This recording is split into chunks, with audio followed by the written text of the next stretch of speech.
Le agradezco a Gerardo Ferrando, director general del Grupo Aeroportuario de la Ciudad de México, que nos acompañe vía telefónica justamente para hablar de este tema. ¿Qué tal? Muy buenos días. Hola Pamela, buen día y buen año. Bueno, a tus pues órdenes. ¿Quedaron ahora sí ya finalmente canceladas las obras? Y sí, estamos en ese proceso como lo presentabas en la nota. Te compartiría, el jueves de la semana pasada se reunió el Consejo de Administración del Grupo Aeroportuario de la Ciudad de México y ahí me dieron instrucciones para los dos siguientes pasos. El primero ya ha sido explicado, ha sido la recompra de los 1.800 millones de dólares de los bonos, él salió muy bien, y ahora vamos por la fibra, 1.500 millones de dólares, ya tenemos reuniones desde, yo te diría desde el mes de noviembre, yo me reuní con ellos, luego nos reunimos en diciembre, el 14, y ya formalmente les notificamos que entramos en la negociación de la liquidación de la fibra, 1.500 millones de dólares. Y también la segunda instrucción que recibí del Consejo fue ya llevar a cabo la cancelación de los contratos de obra, que el mismo 27 emití instrucciones a los directivos del Grupo Aeroportuario que tienen bajo su responsabilidad los contratos, y estamos trabajando con ellos en la suspensión ya de los trabajos y la cancelación de los contratos. ¿En qué consiste en el tema de la fibra esta negociación y en qué proceso está? Sí, la fibra fue un financiamiento adicional que se consiguió en el primer semestre de 2018 para financiar la obra. Yo te compartiría, Pamela, un financiamiento que era totalmente innecesario en ese momento. Uh-huh. O sea, eran recursos que de haber seguido el proyecto se hubieran utilizado pues hasta el 2020. Okay. Ahora, la fibra tenía como contraprestación un rendimiento del 10% real, o sea, no bajo, oneroso para el Grupo Aeroportuario. Ahora, al decidirse cancelar el proyecto, pues ya no requerimos ese dinero, lo tenemos, lo que vamos a hacer es devolverlo y cubrir los intereses que se han devengado al día de la cancelación de la fibra. Son del orden de 30,000 millones de pesos, una suma importante, pero lo importante es que la tenemos, se va a regresar y vamos liquidando todo lo que va alrededor del proyecto de Texcoco. ¿Tienen ya un estimado de cuánto va a costar la cancelación de los contratos con las obras? Esto, entiendo, no es que los contratos cuesten, pero aquellos gastos que ya no sean recuperables tendrán que ser absorbidos. ¿Y sabemos más o menos en cuánto estaría? Pues mira, Pamela, son contratos que fueron firmados por un total del orden de 140,000 millones de pesos, ¿sí? Nosotros estimamos que para liquidar los gastos incurridos, los materiales adquiridos, que ya tendremos que recibirlos, y que haría un paréntesis, un destino seguramente para mucho de ese equipo material va a ser el proyecto de Santa Lucía. Uh-huh. Pero bueno, estimamos que sea del orden de 30,000 millones de pesos, sí, el costo de la liquidación de cerca de 450 contratos que tenemos por liquidar. Se había dicho, ahora sí que ya me estoy yendo hasta Santa Lucía, pero en inicio se había dicho que eran estos mismos contratistas los que iban a estar ahí, y luego ya no se habló de estos contratistas, sino se habló del ejército. ¿Qué va a pasar y cuál ha sido la respuesta de los contratistas? Bueno, mira, yo tuve la fortuna de acompañar al entonces presidente electo, al licenciado López Obrador, a aquel encuentro que se hizo en un restaurante allá en Presidente Mazarik, uh-huh, en donde se les notificó pues de la decisión que se tomaría una vez que fuéramos gobierno de cancelar el proyecto de Texcoco. Y ahí desde luego el presidente habló de todas las obras que vendrían. Las empresas que participan en Texcoco pues son empresas constructoras mexicanas muy fuertes, que no solamente participan en el proyecto Texcoco, participan en carreteras, en puertos, en otros aeropuertos, en otras obras.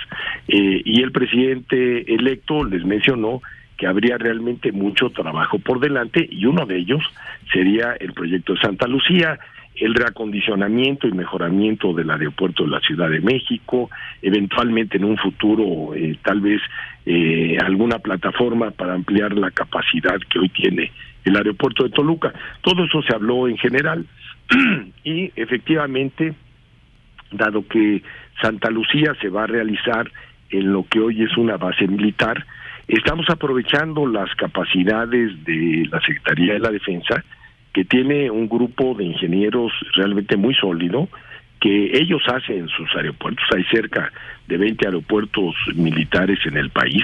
Hay que tener muy claro, una cosa es un aeropuerto civil, otra cosa es un aeropuerto militar, pero las pistas son similares, hay obras similares, hay obras que hay que hacer en Santa Lucía, de una unidad habitacional, reubicarla, que la capacidad de ingeniería, la capacidad de construcción, complementada con contratistas especializados para lo que se requiera, lo podrá hacer la Secretaría de la Defensa, y en eso estamos. ¿Qué va a pasar con Texcoco? ¿Qué va a pasar con eso que ya estaba ahí, con lo que se construyó, con lo que queda? Pues mira, Pamela, por un lado hay que tener muy claro que el proyecto, que te acuerdas que se discutía tanto que si tenía un 34% de avance, que si tenía el 20%, bueno, quedó muy claro, y eso simplemente hay que verlo. ¿Qué tienes hoy en Texcoco? De pistas, nada, no hay nada. De 3 pistas que estaban en desarrollo, la verdad es que estábamos en la etapa de precarga, apenas retirando el material para comprimir ese dificilísimo terreno para hacer una pista.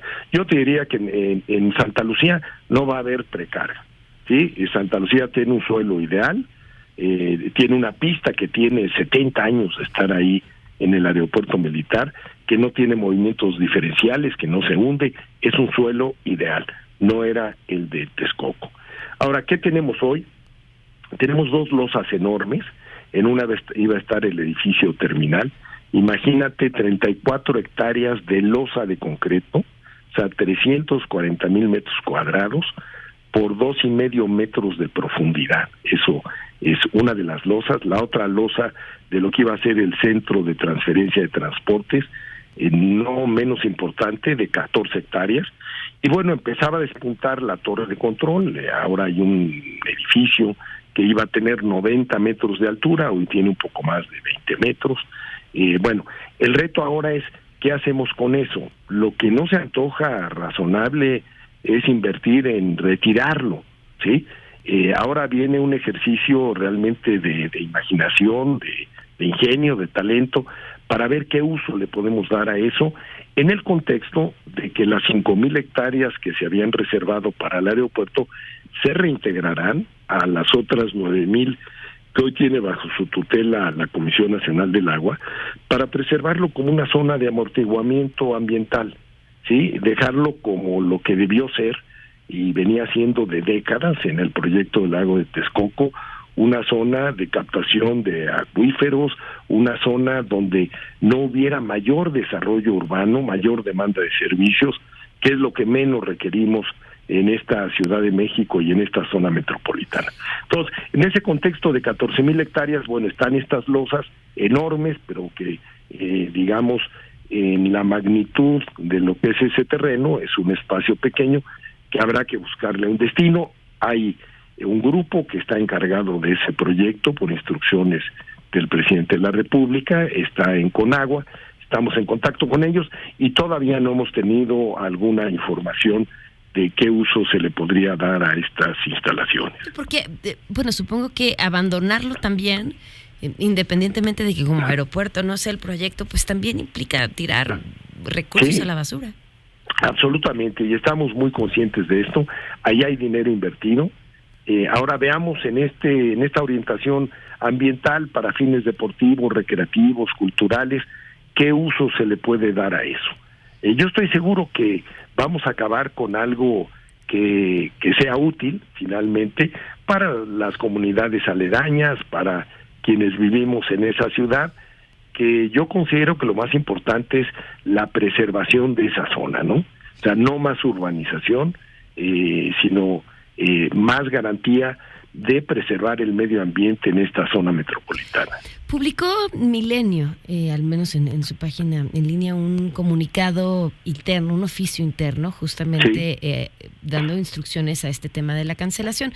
Me llama, voy a leer un pedacito que me llama un poco la atención. Dice: se procede a determinar ya sea la suspensión temporal de los trabajos o bien la terminación anticipada de los contratos.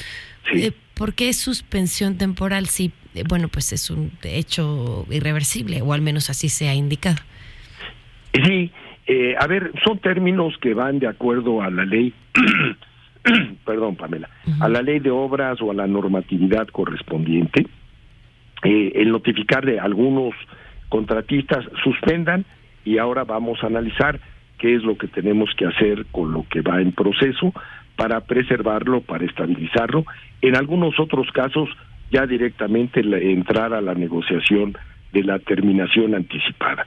Son términos de las opciones que, analizando contrato por contrato, nos vamos a enfrentar, y son instrucciones que le di a mis colaboradores, respaldados por el área jurídica de Grupo Aeroportuario, de que todo esto lo hagamos como nos ha instruido el licenciado López Obrador, con la mayor agilidad, con la mayor transparencia, con la mayor legalidad, y desde luego respetando los derechos de los contratistas y desde luego los derechos del Grupo Aeroportuario, y buscando realmente que esto sea para beneficio realmente, digamos, de la nación, que los recursos invertidos ahí se les dé el mejor uso y destino, y que finalmente el problema de origen, que era la saturación del aeropuerto de la Ciudad de México, lo resolvamos aprovechando una parte importante de un patrimonio que ya teníamos y que no era justo tirarlo a la basura.